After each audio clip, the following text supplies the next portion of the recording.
이번에는 다리뼈에 대해서 살펴봅시다. 이제 팔뼈가 64개였었어요. 그런데 다리뼈는 62개로 구성이 되어져 있습니다.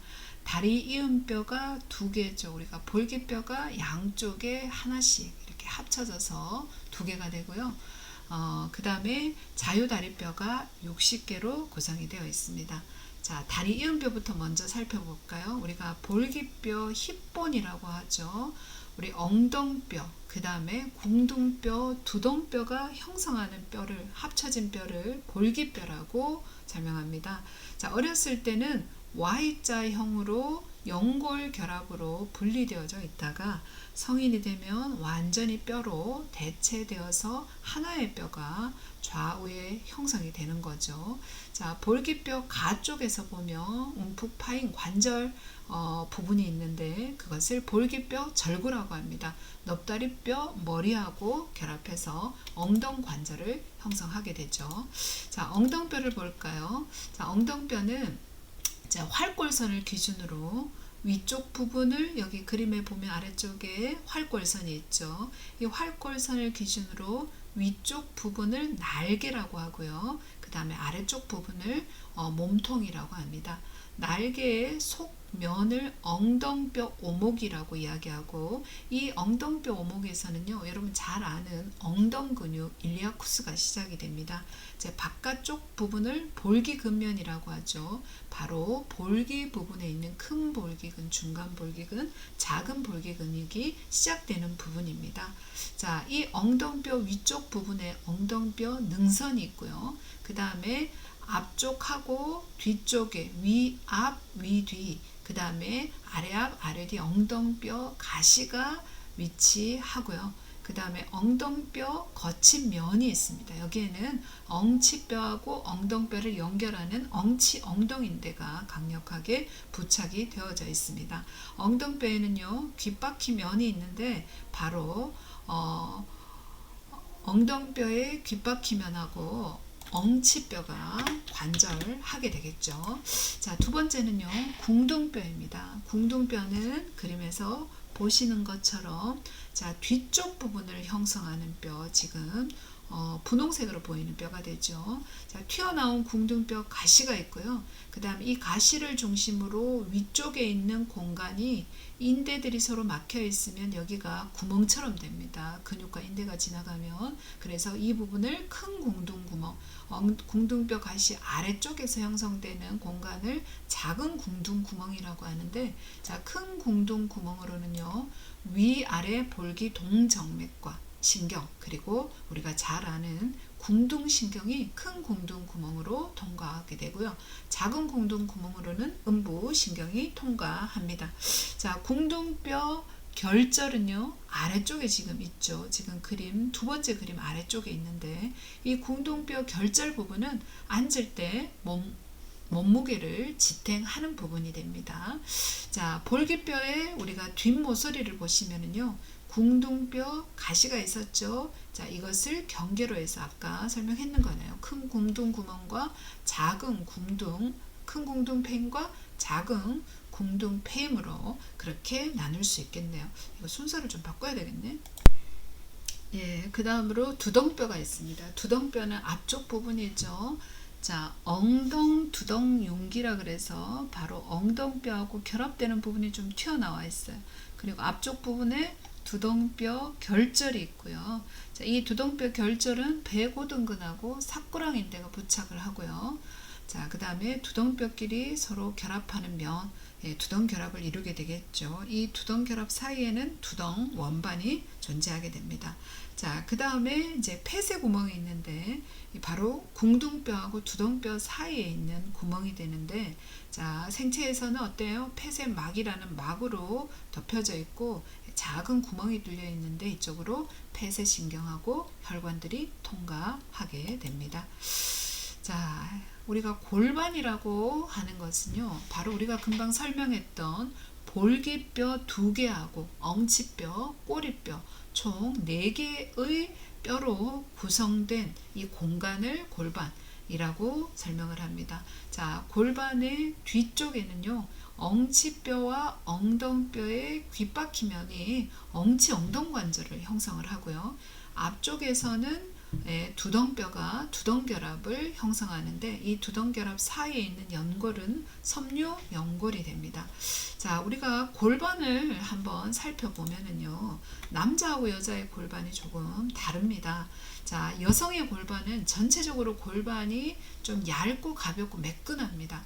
남성 같은 경우에는 무겁고 거친 편에 속하고요. 자, 골반의 용적을 보면은 자, 여성이 더 크게 되는데, 자, 이유는 골반의 크기가 남성이 더 큰 데 비해서 큰 골반이 남성이 더 크기 때문에 그렇고요. 실질적으로 이제 골반에 있는 장기들을 수용하는 것은 작은 골반인데 여성의 경우에 그 작은 골반이 넓고 얕습니다. 남성은 좁고 깊게 되겠죠. 그래서 작은 골반을 참 골반이라고 설명을 하죠.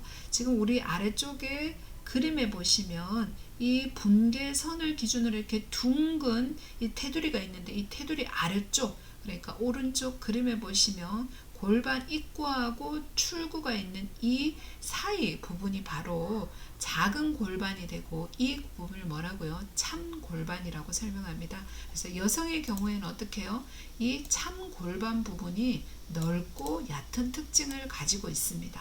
자, 또한 자, 두덩 아래쪽 각이요. 자, 여성 같은 경우에는 굉장히 넓게 형성되어 있어요. 90도 이상이고요. 남성은 대체로 90도보다 낮은데 50에서 한 60도 정도로 굉장히 좁게 형성이 되어져 있죠. 자, 두덩 결합을 보면 여성은 짧고요. 남성은 위아래로 길기 때문에 뼈가 길어요. 자, 엉치뼈가 넓고 짧고 남성은 좁고 깁니다. 자, 위 골반문의 모양을 보면 여성은 타원형, 남성은 심장형이고요. 자, 폐쇄 구멍의 모양을 보면 여성은 삼각형, 남성은 타원형의 특징을 가지고 있습니다. 자, 골반을 한번 구분해 봅시다. 자, 분계선이라 그래서 지금 그림에 보이는 이 부분이 바로 골반 테두리에 해당되는 부분인데요. 지금 그림에서 위쪽에 보이는 이 부분이 엉치뼈의 중간에 몸통 부분이 되는데, 자, 5번 허리뼈하고 관절하는 부분이죠. 이게 튀어나온 부분을 우리가 엉치뼈 곧이라고 한다고 했죠. 그래서 엉치뼈 곧, 그 다음에 엉덩뼈를 잇고요. 그 다음에 두덩결합을 지나가는 이 부분을 분계선이라고 이야기합니다. 이 분계선의 양쪽을 연결하면 서로 이렇게 원형이 나오겠죠. 그래서 이 분계선을 기준으로 위쪽을 큰 골반, 아래쪽을 작은 골반이라고 합니다. 자, 큰 골반에는요, 배 안에 아랫부분으로 큰 골반은 배 안의 아랫부분으로 내장을 받치고 있고요. 작은 골반을 우리가 창골반이라고 하죠. 골반 안을 형성합니다. 이 작은 골반 안에는요, 구불잘록창자와 곧창자와 방광과 자궁이 수용되어져 있습니다. 방광과 자궁이 바로 작은 골반 안에 들어가 있는 거죠. 자, 골반의 입구는 골반 위쪽 경계, 바로 분계선 부분이 되고요. 자, 골반의 출구는 골반의 아래쪽 경계죠. 자, 두덩결합의 밑 양쪽 가쪽에 궁둥뼈 결절하고 꼬리뼈 끝이 연결되는 부분입니다. 자, 우리가 골반을 볼 때 지름을 산출합니다. 자, 이 분계선을 기준으로 골반의 앞뒤 지름과 그 다음에 가로 지름과 그 다음에 빗지름을 계산하는데요. 앞뒤 지름은 골반 입구에서, 즉 엉덩뼈 곧에서 두덩뼈 사이를 잇는 선입니다. 약 10.9cm 정도 나오는데 이것을 진결합선 또는 상과학적인 직경이라고 하는데요.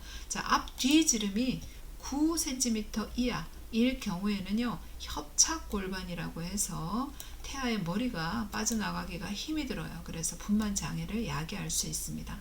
자, 가로지름은 분계선의 좌우를 잇는 선으로 12.4cm 정도 되고요. 그 다음에 빗지름은 엉치 엉덩관절과 반대쪽 엉덩 두덩 윤기를 잇는 선으로 12.2cm 정도 됩니다. 자, 골반의 기울기를 계산할 때는요, 골반 입구의 앞뒤 지름과 그 다음에 수평면이 이루는 경사 부분의 각을 말하는데 일반적으로 60도, 한 65도 정도가 기본적인 골반의 기울기가 됩니다. 자, 골반의 축은요. 제 붉은색으로 제가 표시해 놨는데요. 위 골반문과 아래 골반문의 중심을 이은 테두리입니다. 태아의 머리가 유도되는 산도가 바로 골반축에 해당이 되고요. 자, 골반 안에 들어가 있는 내장은 방광, 그리고 남자는 전립腺, 여자는 자궁, 고창자 순서로 골반 안에 위치하고 있고요. 엉치뼈 곳은 엉치뼈에 튀어나온 부분이로 골반의 표지점이 된다라고 설명합니다. 자, 그 다음에 넙다리뼈 이제 들어가 볼까요? 넙다리뼈는 인체에서 가장 긴 뼈입니다.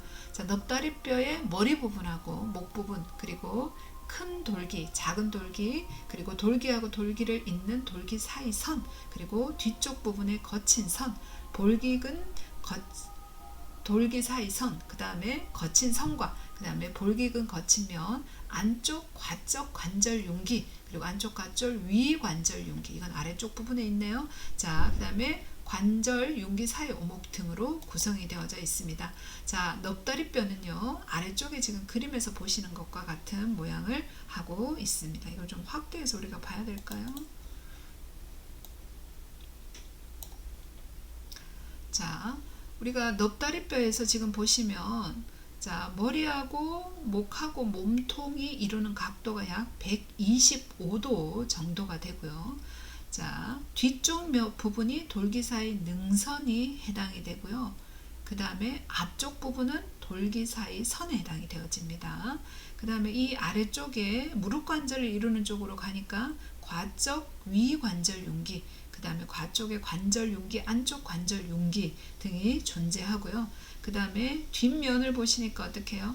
자, 돌기 사이 능선이 있고 볼기근 거친 면이 있고, 그 다음에 거친 선이라고 해서 아래쪽으로 쭉 이게 이제 바로 몸 근육들이 종착하는 지점이 되는 거죠.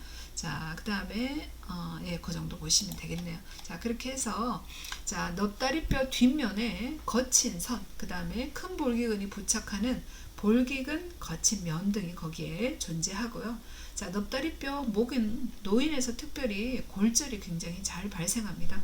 몸통하고 넙다리뼈 목이 이루는 각도가 몇 도라고요? 125도 정도를 형성하고 있고, 넙다리뼈의 관절 융기 사이 오목, 물에 쏙 들어간 부분이 있죠. 자, 여기에 무릎뼈 끝부분에 해당이 되고요. 무릎 인대가 시작되는 부분이 됩니다. 자, 그 다음에는요, 우리가 정강뼈를 한번 볼까요? 정강뼈는 길이가 약 31cm 정도 된다고 해요. 종아리 안쪽 부분을 구성하는 뼈입니다. 자, 몸쪽 끝에는 안쪽 과쪽 관절 융기하고 넙다리뼈 아래쪽 부분에 안쪽 과쪽 관절 융기하고 이제 관절을 하게 됩니다. 이제 바로 이쪽 부분이죠. 넙다리뼈에 이 융기가 있고 여기 오목한 부분이 있는데, 이 바로 뭐죠? 이 정강뼈에 이 융기 사이 융기가 바로 이 오목한 부분에 이렇게 맞물리면서 무릎 관절을 형성을 하는 게 되겠죠. 자, 계속 하겠습니다. 융기 사이 융기는 십자인대가 부착하는 곳입니다. 가쪽 융기 뒤가쪽에서 뒤가쪽 있고 종아리 관절, 정말 죄송합니다. 자, 다시 설명할게요. 가쪽 융기의 뒤가쪽에서 십자인대가 부착을 하고요. 그 다음에 종아리뼈가 관절하는 면이 있는데 바로 종아리뼈의 머리 부분하고 관절을 하게 되겠죠. 자, 정강뼈도 살짝 보면 3개의 면과 3개의 모서리가 있고요. 그 다음에 그림에서 보는 것처럼 바로 무릎 관절 아래쪽 부분에 정강뼈 거친 면이 있는데 여기에 무릎 인대가 정지를 합니다. 자, 뒤쪽으로 보면 가자미 근육이 부착하는 가자미 근선이 있습니다. 자, 먼저 끝으로 한번 가볼까요? 먼저 끝으로 가면은요, 자, 종아리뼈하고 관절하는 종아리 폐임이 있게 되고요. 그 다음에 안쪽 복사뼈를 형성하게 되고, 아랫면은 목말뼈에 돌을 해하고 관절을 하게 되는 구조를 형성하고 있습니다. 자, 그 다음에 이제 종아리뼈로 갈까요? 종아리뼈는요, 자, 피뷸라라고 하고 역시 길이가 31cm 정도 됩니다. 종아리뼈의 위쪽 부분을 머리라고 합니다. 아래쪽은요, 가쪽 복사를 형성하게 되죠. 자, 종아리뼈 위쪽은 무릎 관절 형성에 참여하지 않습니다. 자, 그래서 무릎에서는 체중 지지를 하지 않게 되죠. 자, 단지 얘가 체중 지지를 하지 않지만 뭘 하나요? 근육의 부착 부위를 제공합니다. 그리고 가쪽 복사가 바깥으로 이렇게 돌출되어 있어서 안쪽 복사뼈보다 위치가 좀 더 아래쪽으로 내려가 있습니다. 아래 안쪽의 관절면은 목말뼈의 도르래하고 관절합니다. 그래서 종아리뼈는 발목 관절 형성에는 참여하게 되죠. 무릎 관절 형성에는 종아리뼈가 참여하지 않지만 발목 관절 형성에는 참여하게 됩니다. 자, 7번째 발의 뼈를 봅시다. 발목뼈는 7개. 여러분 손목뼈는 몇 개였었죠? 8개였습니다. 자, 역시 몸쪽에 있는 발목뼈하고 먼쪽 발목뼈로 구분해 볼 수 있는데요. 몸쪽 발목뼈는 발꿈치뼈와 목말뼈와 발배뼈 3개로 이루어져 있고요. 먼쪽 발목뼈는 입방뼈, 안쪽, 중간, 가쪽 세기뼈 해서 4개로 이루어져 있습니다. 자, 목말뼈는 발목뼈 중 가장 위쪽에 위치하는데 머리하고 목하고 잘록한 부분이에요. 몸통으로 구분되어지는데 무릎 그리고 종아리를 거쳐서 내려온 체중을 발 뒤꿈치로 전달하는 역할을 합니다. 목말뼈의 위쪽 부분은 도르래 모양으로 생겼어요. 그래서 위쪽에 있는 정강뼈하고 종아리뼈하고 관절을 하고요. 가쪽 부분은 종아리뼈하고 관절하고 아랫면은 발꿈치뼈하고 관절을 하게 되죠. 자, 발꿈치뼈는요, 발목뼈 중에서 뭐라고요? 가장 큰 뼈입니다. 발꿈치뼈 융기에 발꿈치 힘줄, 즉 우리가 알고 있는 아킬레스 힘줄이 거기에 붙게 되는데 우리 몸에서 가장 강력한 힘줄이 되겠습니다. 자, 서기나 걷기 시에 체중 유지의 중심이 되는 아주 중요한 뼈가 바로 칼카네우스, 발꿈치뼈가 되는 거죠. 자, 그림에서 보는 것처럼 이 위에 얹혀져 있는 목말 타고 있는 것처럼 발목 관절을 형성하는 뼈가 목말뼈가 되고요. 이 목말뼈가 다리에서 받은 체중을 고스란히 전달해 주는 게 바로 아래쪽에 존재하는 뭐라고요? 발꿈치뼈가 됩니다. 자, 이게 우측의 그림을 보시면 발꿈치뼈가 바닥에 닿습니다. 근데 목말뼈가 발꿈치뼈 위쪽 부분에 얹혀져 있는 형태로 구성이 되어져 있습니다. 자, 두 번째 발허리뼈입니다. 발바닥과 발등 부분을 형성하는 뼈인데요. 발허리뼈는 첫 번째 발허리뼈가 가장 굵습니다. 체중 유지에 굉장히 중요하죠. 두 번째 발허리뼈가 길이는 가장 길게 되죠. 자, 세 번째 발가락뼈입니다. 손가락처럼 엄지는 손가락뼈가 2개이고요. 나머지는 모두 3개씩으로 되어져 있고 역시 끝마디뼈 거친 면에는 발톱이 부착됩니다. 자, 발에는 특별히 체중 지지에 유리하도록 발바닥 활이 발달되어져 있습니다.